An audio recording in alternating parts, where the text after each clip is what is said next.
est sans doute encore devant nous, mais soyons prudents. Et c'est vrai que les jours prochains ou les prochaines semaines peuvent être plus difficiles selon les endroits. Vous ici, vous avez déjà d'une certaine manière commencé avant.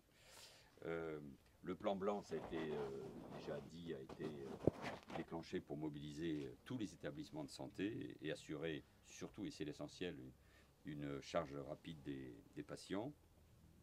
La priorité pour l'ensemble de ceux qui sont mobilisés, c'est la lutte antivectorielle. C'est la première ligne, on va l'appeler comme ça, de défense. Elle a déjà été anticipée dès janvier et évidemment renforcée ces dernières semaines et ces derniers jours.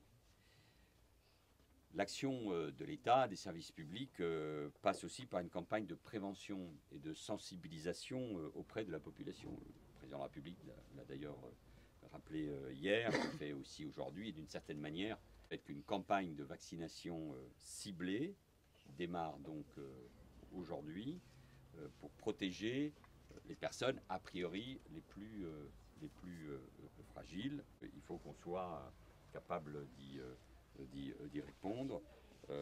40 000 doses sont donc disponibles, d'où la visite d'aujourd'hui.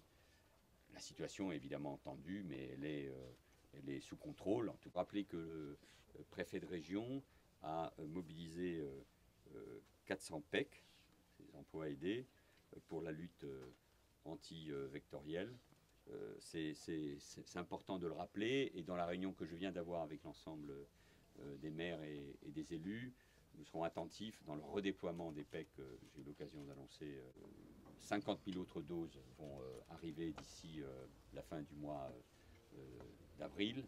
Donc, premier vaccin, c'est la première fois.